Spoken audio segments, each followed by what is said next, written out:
TV. నేను మీ anchor Chandini.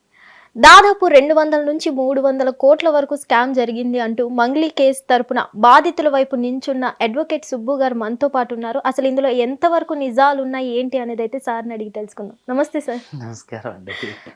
Sir first అలిసిపోయినట్టున్నారు బాగా. రోజు స్టూడియో కోర్టులు చూసుకోవాలి, ఇటు స్టూడియోస్, ఎవరికి ఇవి అంటే ఇంటర్వ్యూ అన్న ఇబ్బంది, అందరూ ఫీల్ అవుతారు. అవును. సో కొంచెం అంటే తిండి తినలేనంత బిజీ అయిపోయా. ఓకే. దేవుడు పని ఇవ్వమన్నా కానీ ఇంత తిండి తినలేనంత పని ఇస్తాడు అనుకోలేదు. సార్ అసలు ఈ మంగ్లీ కేసుకి సంబంధించి ఆ బాధితులు మీ వరకు ఎలా వచ్చారు సార్ అసలు? అదే తిరుమల అని చెప్పేసి మా ఫ్రెండ్ ఉంటాడు గద్వాల్లో, వాళ్ళ అత్తగారు, వాళ్ళకి పిల్లనిచ్చిన అత్తగారు ఆవిడ అంటే కాంగ్రెస్ పార్టీ నుంచి ఎమ్మెల్యేగా పోటీ చేసి ఓడిపోయారు. సో వాళ్ళకి అక్కడ మంచి గౌరవం ఉందన్నట్టు, మంచి లీడర్ అతను. ఇప్పుడు యూత్ ప్రెసిడెంట్ కూడా ఏదో ఎన్ఎస్సి ప్రెసిడెంట్గా, కాంగ్రెస్ యూత్ ప్రెసిడెంట్గా కూడా చేస్తున్నారు. సో అతని దగ్గర ఇక్కడ బాధితులు అసలు మనకి దేవరకొండ, ఈ నల్గొండ సైడ్ బాధితులు మనకు అసలు ఫస్ట్ తెలియదు.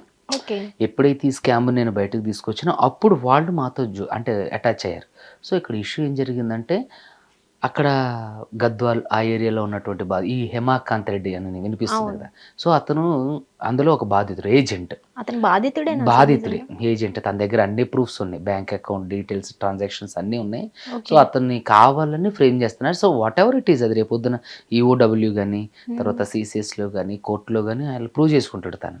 సో ఏంటంటే మరి దీంట్లో ఏంటంటే నాయకొట్టి మచ్చేందర్ అని ఇందులో ఇంకొక ఫ్రాడ్ ఉండు.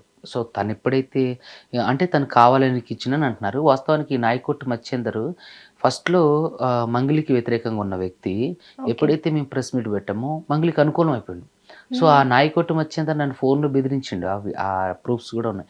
సో ఇక్కడ ఏంటంటే ఆయన దగ్గరికి వెళ్ళడం, తిరుమల దగ్గరికి ఈ బ్యాచ్ వెళ్ళి ఆయనతో మాట్లాడడం. సో మంచి లాయర్ అయితే వీళ్ళు ఫస్ట్ పోలీస్ స్టేషన్కి వెళ్ళారు, గద్వాల ఆ ప్రాంతాల్లో, తర్వాత కర్నూలు ఆ ప్రాంతాల్లో పోలీస్ స్టేషన్కి వెళ్తే అక్కడ ఏంటంటే తీసుకోమన్నారు. ఇది సివిల్ నేచర్ ఉన్న కేసు, డబ్బులు మోసపోయిన కేసు కాబట్టి ఇది మీరు అడ్వకేట్ ద్వారా కోర్టులో వేసుకోవాలని అంటే, అప్పుడు తిరుమల దగ్గరికి రావడం, ఏది ఆ గద్వాల ప్రాంతం వాళ్ళు.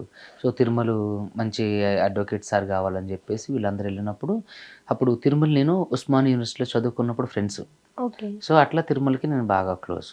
అసలు ఎప్పుడు వచ్చింది సార్ ఈ కేసు మీ వరకు? ఫిబ్రవరిలో వచ్చిందండి. ఫిబ్రవరి 3rd week 2nd week. So నేను మొత్తం ఇన్ఫర్మేషన్ అంతా గ్యాదర్ చేసి ప్రెస్ మీట్ పెట్టింది March 21st. సో 1 month అంతా మనం దాంట్లో గ్రౌండ్ వర్క్ చేసి అసలు ఏంటిది, ఇప్పుడు కేసు చేసేటప్పుడు మనం ఖచ్చితంగా ఆధారాలు ఇవన్నీ మనకు కావాలన్నట్టు. సో అప్పుడు గ్రౌండ్ వర్క్ చేసి అందరు చెప్పే మాట ఏంటంటే మంగ్లీ ఉన్నారు. అరే మంగ్లీ ఎందుకు ఉంటుందిరా అంటే, సార్ మంగ్లీ వాళ్ళ తమ్ముడే మాతో పాటు తిరిగింది సార్, మంగ్లీని కూడా మేము కలిసాం, వాళ్ళ అపార్ట్మెంట్కి కూడా వెళ్ళామని అంటే. సో ఫస్ట్లో చెప్పినప్పుడు నేను నార్మల్గానే తీసుకున్నా. తర్వాత మంగ్లీ ఉండడం ఏంటి అని చెప్పేసి ఎవరిని అడిగినా సరే, కర్ణాటక వాళ్ళు వచ్చిన బాధితులను అడిగినా మంగ్లీ పేరు చెప్పారు సార్. కర్ణాటక 3 స్టేట్స్లో ఉన్నారు బాధితులు, తెలంగాణ, ఆంధ్రప్రదేశ్, కర్ణాటక 3 స్టేట్స్లో ఉన్నారు బాధితులు. సో ఈ బాధితులు ఇన్ని స్టేట్స్లో ఉండడానికి కారణం ఏంటంటే, వెస్టేజ్ అనే కంపెనీలు వీళ్ళందరూ వర్కర్స్ అంటే ఎంప్లాయీస్. సో ఈ రమవత్ మధు కూడా అదే కంపెనీలో వర్కర్గా చేసి వెళ్ళిపోయి ఈ ఆర్థిక నేరాలకు పాల్పడి తర్వాత 2023లో వాళ్ళ దగ్గరకు వచ్చింది అన్నట్టు. 23 నుంచి జరుగుతుంది, అంటే 22nd 23rd నుంచి జరుగుతుంది. కానీ వీడు మోసం చేసేది మాత్రం 25th. అందరి దగ్గర డబ్బులు కలెక్ట్ చేయటం, అందరినీ ఫస్ట్ ఈ వెస్టేజ్ కంపెనీలో వీడు వర్కర్గా చేసినప్పుడు ఇందులో ఉన్నటువంటి వ్యక్తి ఈ హేమాకాంత్ రెడ్డి, మధుసూదన్ రెడ్డి, మిగతా వాళ్ళందరూ కూడా.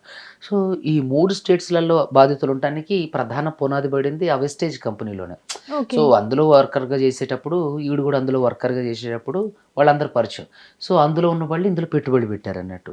సో ఈవిడు వాళ్ళ దగ్గర ఈ హేమాకాంత్ రెడ్డి దగ్గర 2020లో వర్కర్గా జాయిన్ అవ్వడం, తర్వాత 2022, 21 వరకు వర్క్ చేసి ఒక 1 year తర్వాత అడ్రస్ లేకుండా వెళ్ళిపోయి ఏదో శుభక్షేత్ర అని చెప్పి ఒక కంపెనీలో పెట్టుబడి పెట్టించి అక్కడ మోసం చేసి, అక్కడ నుంచి ఇక్కడికి వచ్చి ఈ గోకుల్ నందన ఇన్ఫ్రా ఇండియా ప్రైవేట్ లిమిటెడ్ అనే ఒక కంపెనీలో జాయిన్ అయ్యి పెట్టి అక్కడ వాళ్ళకి నమ్మించడం కోసం ఖరీదైన మద్యం భోగించడం, ఒక 10 కార్లలో, ఫార్చునర్ కార్లలో వెళ్ళడం, అక్కడంతా హంగామా సృష్టించడం, తర్వాత ఖరీదైన ఫుడ్ తినిపించడం, ఖరీదైన హోటల్స్కి తీసుకెళ్ళటం, ఎవరైతే వెయిటర్ ఉంటారో అతనికి 10,000 టిప్ ఇవ్వడం, ఇలాంటి 10,000 టిప్ ఇవ్వడం, వీళ్ళని అంటే గోవా ట్రిప్పులని, తర్వాత మనం ట్రేడింగ్ బిజినెస్ చేస్తాను అని చెప్పి, తర్వాత పెట్టుబడులు పెట్టండి అని చెప్పి, ఇంపోర్ట్ ఎక్స్పోర్ట్ బిజినెస్ చేస్తున్నాం, గోల్డ్ మీద ఇన్వెస్ట్ చేస్తున్నాం, తర్వాత ఈ రియల్ ఎస్టేట్ పెట్టాం. సో అందులో వెంచర్స్ ఉన్నాయి. 5 లక్షలు కట్టిన వాళ్ళకి 2 కుంటలు సారీ ఓకే. 2 సెంట్లు భూమి ఇవ్వడం, ఇలాంటివన్నీ పెట్టేసరికి ఫస్ట్లో వీళ్ళు నమ్మల. సో వీళ్ళు హోటల్స్కి తిప్పడం ఇలాంటివన్నీ చేసేసరికి ఇక వీళ్ళకి కొంచెం ఆశ కలుగుతుంది అవును. కదా. సో అంత సెటప్ అంతా చూసేసరికి సో వీళ్ళకి ఆశ కలిగి దాంట్లో ఇన్వెస్ట్ చేయడం స్టార్ట్ చేశారు. అట్లా ఫస్ట్లో ఇందులో ఉన్నటువంటి 7-8 మంది పెట్టారు. ఈడు రెగ్యులర్గా మంత్లీ ఇప్పుడు ఫస్ట్ తారీఖు ఇంట్రెస్ట్ ఇవ్వాలంటే 30K ఇచ్చేసేవాడు. ఓకే. సో అట్లా అలా నమ్మకాన్ని అంటే కలిగించడం కోసం ఎట్లాంటి కొన్ని జిమ్మిక్కులు చేసేవాడు. సో అట్లా అందరూ దాంట్లో ఇక పాకిపోతుంది కదా, ఇట్లా పలానోడు అవును. డబ్బులు ఇది ఇంత ఇస్తాడు, ఇంత వడ్డీ ఇస్తాడు అనేసరికి అప్పుడు అందరు కలిపి దాదాపుగా 9.5 నుంచి 10 కోట్ల వరకు కట్టారు. ఓకే. ఎప్పుడైతే కట్టారో వీళ్ళ మీద దేవరకొండలో ఒక కేసు అయింది. సో దేవరకొండ కోర్టులో కేసు రన్ అవుతుంది. దాంట్లో అరెస్ట్ అయ్యారు. So okay. అరెస్ట్ అయినప్పుడు అక్టోబర్, నవంబర్ ఆ టైంలో అరెస్ట్ అయ్యిండు. అరెస్ట్ అయ్యి వీళ్ళకి ఇక అందుబాటులో లేడు. ఓకే. వీళ్ళు చూసారు ఫోన్లన్నీ స్విచ్ ఆఫ్ వస్తున్నాయి. ఎవరికి చేసినా కలవట్లేదు. సో 2 నెలల నుంచి వడ్డీ రాబోయేసరికి ఏమోలో ఎక్కడున్నాడు అనుకున్నారు. తర్వాత ఇక జాన్వరిలో వీళ్ళు పట్టుబట్టారన్నట్టు. చూస్తే ఇట్లా పలానా అరెస్ట్ అయ్యిండు ఇట్లా. సో వీడికి కాంటాక్ట్ అయితే మీకు డబ్బులు ఇచ్చేస్తా, ఎక్కడికి పోవు, నా దగ్గర ఉన్న అది ఇది అని చెప్పి మాట్లాడి ఈ క్రమంలో ఈ డబ్బులు వసూలు చేసే క్రమంలో ఓకే. మంగ్లీ వాళ్ళ తమ్ముడు ఇతనితో పాటు తిరిగేవాడు. బాధితులతో అందరూ కూడా డబ్బులు పెట్టుబడి పెట్టండి, మంచి లాభాలు వస్తాయని చెప్పేవాడు. బాధితులతో తినటం, తిరగటం, తాగటం, గుళ్ళకి గోపురాలకి వెళ్ళడం ఇవన్నీ చేయడం చేసేవాడు అన్నట్టు. ఓకే. సో అట్లా డైరెక్ట్గా మంగ్లీ వాళ్ళ తమ్ముడు కూడా ఇన్వాల్వ్ అయ్యి ఉన్నప్పుడు ఎవరికి ఈ నమ్మకం రా చెప్పండి. అవును.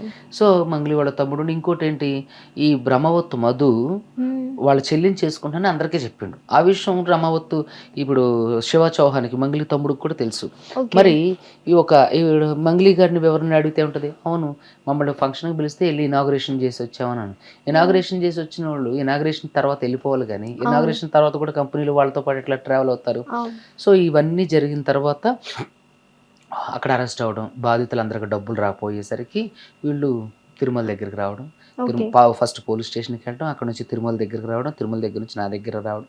నా దగ్గరికి వస్తే ఒక 1 నెల రోజులంతా స్టడీ చేసాక ఒక తెలిసిన మ్యూజిక్ డైరెక్టర్ గారి ద్వారా ఓకే. ఆవిడకి ఫోన్ చేపిస్తే ఆరగంటకు మాట్లాడడం, ఇక అసహ్యంగా జిగుప్సాకరంగా మాట్లాడడం.